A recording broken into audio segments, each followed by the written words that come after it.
we are exploring a different concept, but definitely about containing your energy. We're talking build better boundaries, the counterintuitive approach to healthy relationships and living a purposeful life, with my friend and colleague, the lovely Krista Resnick. Krista is a master coach, a sought-after speaker, mother to 3 adultish boys and to now 2 English bulldogs. She is a powerhouse of soul, fun, compassion, and vibrancy. Her honest and curious approach guides women that she serves in a way that is both real, true, and supportive. Her podcast, Permission Granted, has helped thousands of women across the globe. Krista is a walking permission slip, inspiring women to show up authentically and live a life that lights their soul on fire. Krista, so excited. Welcome to the show. Thank you for having me, Kat. I am honored and thrilled to be here.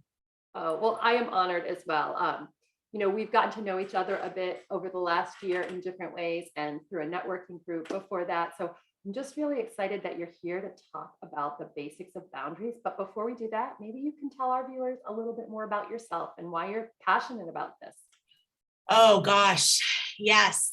A little bit more about myself. What do you want to know? We can do a whole show on that. We could, but I mean, is there anything you'd like to have your viewers know about you, or, how you got to this world of teaching about boundaries or coaching?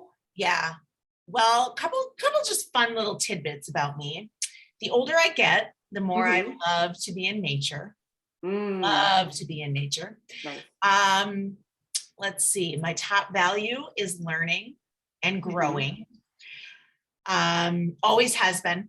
Nice. And I teach this topic, this concept of boundaries, because I needed it so desperately. We always, often always teach what we need to learn or what we need to master. Yeah. And so one could say that I was a bit of a boundary disaster.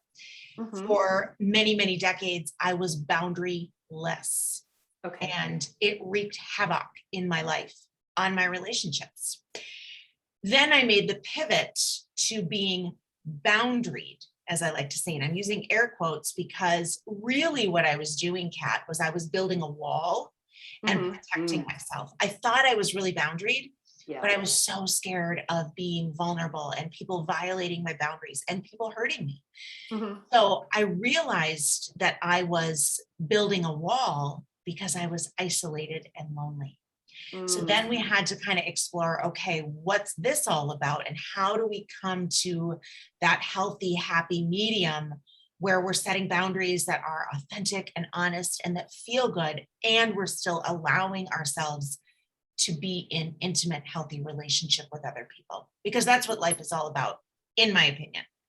I agree with you. I mean, life really is about relationships, and we learn so much about ourselves, or we can, if we're willing, in relationship with other people. So I love that you shared that. And I loved your vulnerability too, about how you are not boundaried. And it is very relatable. I've been there.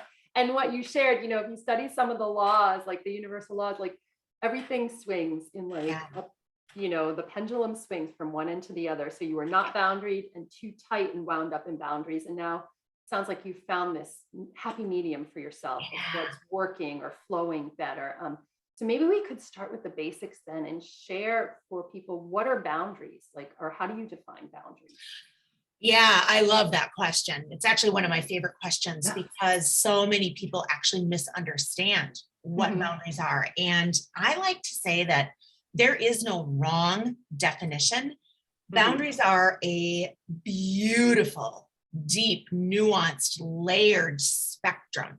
So some folks will say, boundaries are all about saying no, or boundaries are all about this is what I'm available for, this is what I'm not available for. Yes, that's a part. But the way that I don't really have a set definition. I just kind of share what comes from my soul when I get asked this question. But they're really about being honest with where you're at and who you are. Like, this is what I have the capacity for, or this is who I am. When I take the mask off, the mask usually meaning codependent type patterns or people-pleasing patterns. When I take that mask off and I step into my authentic truth, this is who I am. Can you be with me in who I am? And if you can't, then, you know, there's plenty of other fish in the sea. Let's move on and create relationships elsewhere. But they're really about, this is who I am. This is what I have the capacity for. And for me, I like to teach boundaries in a way that, you know, the boundary point, the boundary line is where we can no longer feel as if we can be ourselves. So what do I mean by that? There's always that line, if we're paying attention and we're staying true to ourselves, where we know, ooh, I just went over my boundary. So let's say you're in a group. This actually just happened to me about a week ago. You're in a group, you're at a social gathering. Somebody tells a joke that you find offensive. And what does a normal people-pleasing, codependent type person do? Oh, we just got to go along, get along. We got to giggle. Right. We want to be part of the crowd. We don't want somebody to think that we didn't think that was funny, because what would they think of us? I mean, they might think we're a you know what, or who does she think she is? Or she's so fancy, she thinks she's better than us. And so we wake up the next morning and we feel that resentment. We know that resentment, even towards ourselves, that judgment towards ourselves, like, why didn't you speak up for yourself? Right. We often will feel that resentment towards another person. There was that moment looking back where we felt that in our body. We felt that. And that's your moment where you go, okay, am I going to self-abandon here? And am I going to acquiesce, go along to get along? Or am I going to stay with myself? And am I going to say, you know, guys, I'm out on that joke. I find that highly offensive. That's minimizing somebody based on whatever. And I'm just I'm not down for that. I'm not down for that. We can share those things in a really loving, compassionate way. Doesn't mean we have to be a jerk about it. Right. But the boundary, again, is that point, that line in which we feel as if we can no longer be ourselves, and we're about to step into our old patterning and our old ways of.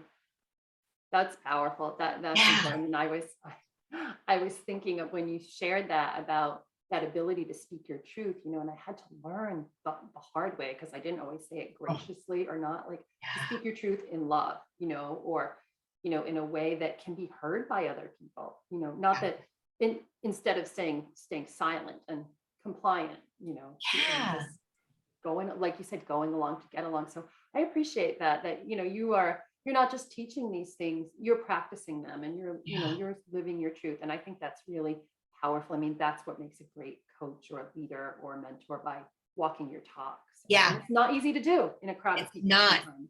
And I'm here to say I don't always get it right. And I think as a coach, that's really important for me to share that with the audience, is that I'm human. And as you can see, I have skin on my bone. That means I'm human. And that means that I've immersed myself in this work, and I say I get it right 85 to 90% of the time. There are times where I slip up and I don't always say the right thing or act in alignment with my truth. But there's always working on it. Yeah, it's always not shying away from it. Yes, it's a journey. It is definitely a journey, like this work and life in general. It is a journey, and it's great when we can like approach it from that vantage point. I wanted to ask you then, what are some signposts that indicate that we might need to set a boundary for ourselves? Yeah, love that question. So there's 4 heavy hitters that I like to speak about. Okay. Resentment, that's your biggie. In there. Resentment, yeah, right. Haven't we all? That's your number one, is watching for, where do I feel resentful? Anger is another one. And really, Yep. Resentment, I like to call stale anger. So it's anger that just got pushed down, suppressed, avoided, numbed, that we've never really dealt with. So we've got resentment, we've got anger, we've got exhaustion, And we've got burnout, which would look, overwhelm. You could kind of mesh burnout, exhaustion, overwhelm. Those are kind of all enmeshed together, but I've been all of those things. I often talk about, it was probably about 13 years ago. I would wake up in the morning every single day. And my first thought when I woke up every day is, what's on the calendar today? Can I get a nap? Because I was that tired, exhausted. Had fried adrenals twice because of all the stress, because I was the totally girl, like totally, I'll do that. I would say it's like, I'm dating myself here a little bit, but if you are, if you were raised in the 80s, these Sweet Valley High books, right? And those books were based out of girls that grew up in California. And so they talked like, a typical Californian back in the 80s, like totally, totally. And so I often refer to, I was the totally girl. Totally, I'll bring you a casserole. Totally, I'll sign up to teach Sunday school. Totally, I'll teach youth group on Wednesday nights. Totally, I'll volunteer. Yeah, totally, got you. Until I totaled myself right out. Yeah, that, as you said that, I was imagining like a totaled car, because I've been there too. Like I was all four of those things that you shared, and all being in those things, I think it felt like, for me anyways, it fed that resentment more. And it wasn't until I just stopped and like took stock and made some changes that it shifted. So I didn't, when I did it for myself, I didn't think of it consciously in the terms of boundaries per se, but I like that you are sharing that, because it is so important to learn to set boundaries, or healthy boundaries. And I'm sure you found this in your work, because you also work with a lot of women like I do, but women tend to find setting boundaries challenging, at least in the circles that I've been in. Why is that? Why is it so challenging for us to set boundaries? Well, I think there's a few reasons. The first that I'll speak to is the women that I work with in particular, usually, and this was my story, I didn't really know myself. I was disconnected from me. So when we are disconnected from ourselves, we don't know what we want. We don't know what we need, because we don't even know who we are. So we don't know what we value. So we just value what everybody else values, or what we think we need to value, because, well, I'm in relationship with Sally Sue and Sally Sue values this. That's cool. I'll value it too. So I fit into Sally Sue. So that would be your number one thing to watch for is, do I know what I need? Do I know what I value? Do I know what I stand for? Another one would be fear of guilt. Guilt is that, and guilt really isn't a feeling. It's actually not a feeling. It's a collection of thoughts. And often those thoughts will sound like, I should go to the baby shower on Saturday morning. I should meet up with my college besties on Thursday night.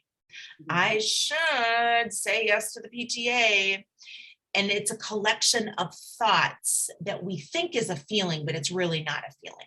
But that's in essence what guilt is.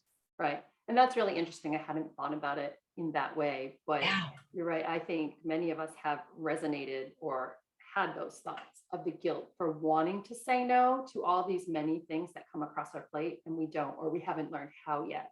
And to your point, that knowing ourselves, like that's some of the work I do. That is so important to begin to understand ourselves and how we're wired, and why we are or are not doing the things, we want to do, instead, and replacing it with all the things we should do, what you spoke to. So, I mean, that really resonates with me. How can someone who has been caught up with all the shoulds, start to shift and start to create boundaries? Is there something simple they can do, is like to get to know themselves better? Yeah. So it really goes back to the question that you asked around, how do we know when it's time to set a boundary? Go back to those heavy hitters, those four, and ask yourself, where am I resentful? Where am I angry? Where am I exhausted? Where am I overwhelmed or burned out? What do I need? What do I need? Powerful. And Thank you. it could be the simplest thing.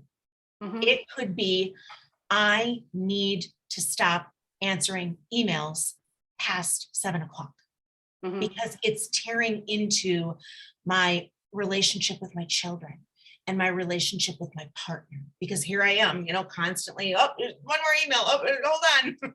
Yeah. So start paying attention to those things. And I like to tell women, it's not so much about saying no to answering the emails or saying no to the PTA or saying no to the Sunday school committee. It's about, what am I actually saying yes to? What do I need? Is it peace? Is it simplicity? Is it freedom? Is it rest? I chatted with a client the other day who expressed she just needed rest. She's so tired. She's just so tired. So that's what we're working on is how can we create boundaries around you getting more rest?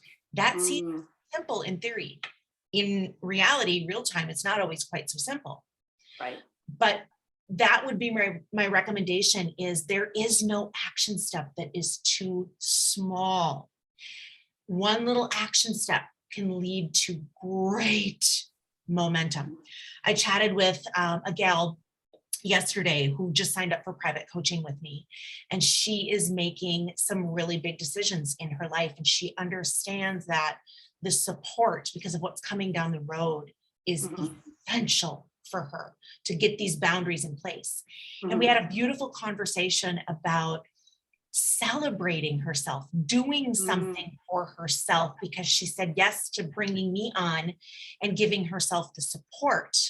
So I asked her, I invited her to do something, hot bath, whatever it is that's nurturing to her system, to stand in celebration of herself and to create a boundary around that. Because for somebody who's ran that people-pleasing, codependent type patterning for so long, letting somebody come alongside you and support you and hold that vision for you is a big deal. It's a really big deal. I agree. And I think, you are a beautiful soul that can do that for people because you've been there and you've done the work and you recognize that in people. So it sounds like you know what to do, but you bring so much compassion with it and heart and soul, like your bio said, you really, truly do. And so that's really a wonderful gift to women. I appreciate that about you. Yeah. When you were speaking, I was just like having flashes of myself too, because I worked with a coach a decade ago. And that is one of the places I had to start that I never really got to, like in therapy before that. I had to know myself and do that and check in. What do I need right now? And those small things, even some smaller than you mentioned, it's like, maybe I just need a glass of water right now. Something little, like what is that little thing that I can do? Because those little steps I feel like can help us, break through into some of those bigger ones, like when we practice them. Yeah, totally. And that was my point to sharing the conversation I had yesterday is I actually invited her into, okay, you said yes to bringing on the support. I want you also to start paying attention in your external world to what else you can say yes to. Because now we're going to start experiencing the snowball effect. We're going to start building momentum. It's like, I said yes to this thing over here, whatever this thing is. What else do I get to say yes to? Pretty cool, right? Yeah. So for me, like this sounds so silly, but I'll give a personal example. I'm a huge coffee drinker. Like coffee is like, woohoo! It's like the best part of my day when I can get up and have a cup of coffee. But I started noticing the impact it was having on my system and what it was doing to my adrenals. And so I was in resistance for a really long time around creating this boundary of cutting myself off from coffee until I started to play with this and go, okay, what are you actually saying yes to here, Krista? You're saying yes to your health, nurturing your body, fueling your body with things that make you feel primed for the day so that you can hold for your family, so that you can hold for your partner, so you can hold for yourself, you can hold for your clients, and feeling just primed to be your best self. So I'm still not coffee free because that is not something I'm available for. But I do cap it at 2 cups. And then when I still want to go for that 3rd cup, it's like, what are you saying yes to, Krista? Oh, that's right. That's right. And then it makes the choice a lot easier. It does and I love how, that perspective of what am I saying yes to? Because that, to the point of part of the show, is like, we want to feel alive inside. So when we say yes and we're Yeah. excited, it Yeah. actually cultivates that aliveness, Yes. 'cause Yes. when we, Yes. go ahead. I was just going to say, when we look at boundaries as, well, I got to say no to all this stuff, that's where people go, "Ah!" and Mhm. all of the guilt, boom, presents Right. all of the fear of rejection, like, oh, I can't. But when we flip the paradigm and go, okay, what am I actually saying yes to? And again, for somebody who struggled with the people pleasing and codependent patterning, this is tough because we're Mhm. not used to saying yes to ourselves. We're Right. used to saying yes to everything else, and Mhm. everybody else outside of us, but not to us. So this is Right. a really big deal. So when you do it, stand in celebration and go, oh, I Love did that. a really big thing. I said yes to Yeah. me. That's awesome. Say yes to you more. I Yeah. love that you're sharing that.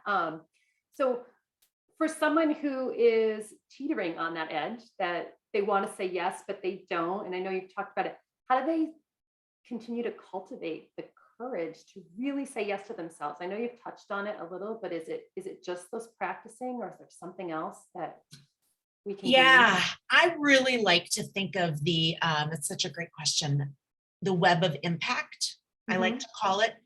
Who are you impacting by Mm, continuing to play out your boundaryless patterning or your people pleasing patterning or your codependent, whatever we want to call it, right?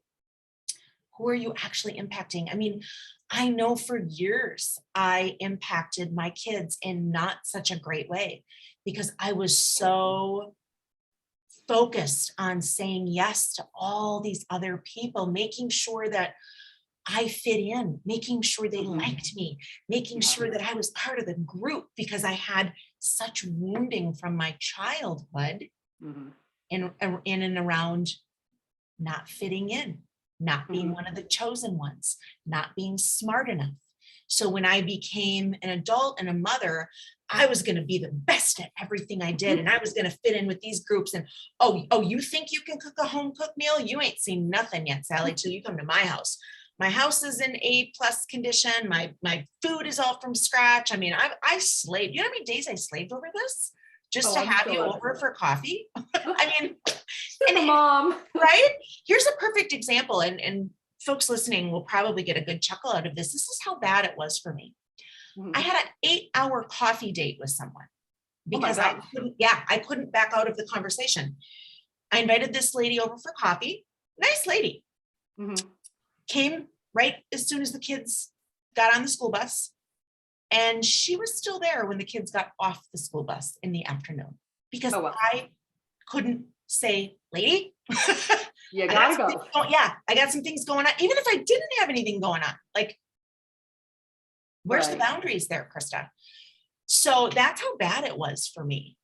I was pretty in the depths of despair when it came to boundary setting. So I don't even remember what the question was. Where were we headed with this? um.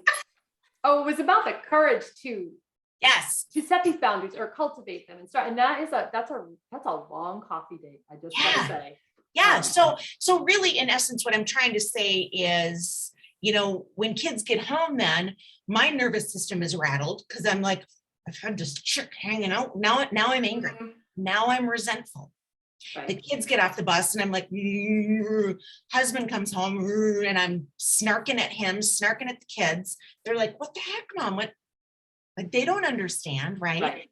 And here's what's really interesting is because wasn't willing to use my voice and say coffee date's over, what did I do? Started to avoid this woman. That was Mm, part of my patterning. We just avoid people and yeah. then we don't have to deal with it because I can't tell her that I can't have another coffee date. Like, I don't know how to Mm, tell her that I got an end cap and I have to be done by 10:30. I can't do that. right. So that's what I'm saying when I'm talking about the web of impact is who are your choices impacting yourself, your kids, your relationships, your colleagues. We really want to be thinking about who is receiving the brunt of Right. our old conditioning and our old ways. I really appreciate that you shared that. I mean, I know for me, like as I listen to you speak, my kids took the brunt of it, more than anyone, myself and my kids. And Yeah. it's hard to look back and, swallow that, if you will, sometimes. And it's okay. Like I don't beat myself up for it, Yep. but if we can, like, by having these conversations, help another woman learn that boundaries are so important, because it's not just about saying yes to us or no to the other people, but the effect that it has when we don't have good boundaries on our loved ones and the people most important to us. Like, that matters. And I think sometimes, especially as women, and this channel is all for women, it's important to hear that, and important to hear, like, people like yourself come and say the real things about you, what you've went through. I mean, I know you've taken many programs and you've studied and you've done a lot of work. You're not here just as the expert saying, do this and set the boundary. Like, this is why it matters. And I really appreciate you sharing that. We only have like 3 minutes left. So before we wrap, I wanted to ask you quick, if you could touch upon when someone does have that courage or start to step into setting boundaries and people give us pushback. Like, do you have any more advice or tips on how to handle that? Or Yeah. This is where the rubber meets the road, right? This is where we really are called to stand at the helm of our leadership and really stay with ourselves. That's my number one tip. Stay with yourself. Do not self-abandon. You're going to feel the discomfort.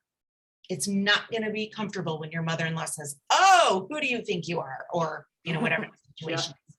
It's not going to be comfortable. So let's just call that out. Let's just call it out. It's not going to be comfortable. The question is, can you be with the discomfort? Can you sit with those really uncomfortable feelings and still stand at the helm of your leadership? Practical wise, I love to share with folks the broken record technique, which is where you simply repeat the boundary over and over and over. Dad, I told you that I'm not available to talk about politics. Dad, I shared with you that I'm not available to talk about politics. Dad, and you probably do actually have to say it 3, 4, 5 times. Just like when you're teaching a child to do something, you have to say it repeatedly. Or so I love that, because you're keeping it real. This is some realness for people. So thank you for sharing that, Krista. If people want to know more about you or boundary setting or your work, what's the best places for people to go to find you? Yeah, so they are certainly welcome to join me over on Facebook.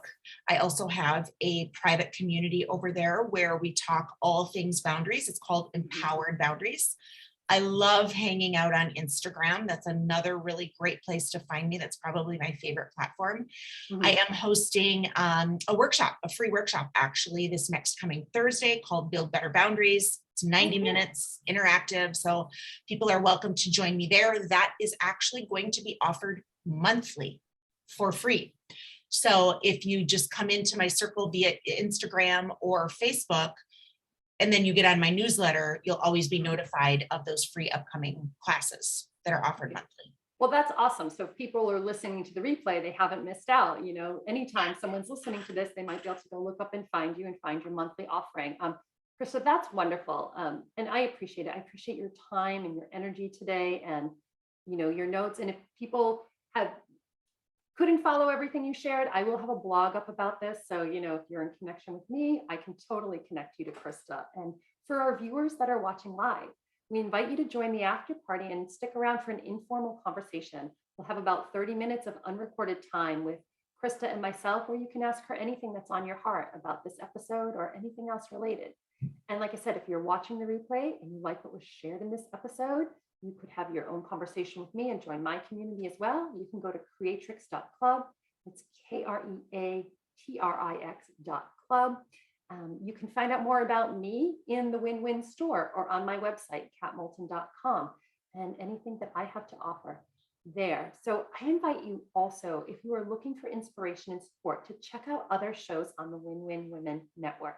There are amazing show hosts and guests and information from everything to shining your light and going through grief, working through a divorce, business topics, so much more. The show before mine is Lisa Hannigan, where she teaches us to engage and shine as a speaker. And after mine is Eliana's Joy with Elian, because who doesn't want to feel more joy in their life? And there's so many great shows, so we invite you to tune in. So Fiery Soul Sisters, this is not just a show, it's a movement to remind you that you are a powerful creatrix living in the matrix. The world needs women who are fully awake, dangerously alive, and unified in heart and purpose. So from my heart to yours, may the energy of love flow through and expand to create waves of pure, positive impact. Humanity needs you to embody your creatrix energy so you can unlearn all the programming, unlock your heart, and unleash your gifts. Thank you so much for your time, presence, and energy today. Until next time, so much love.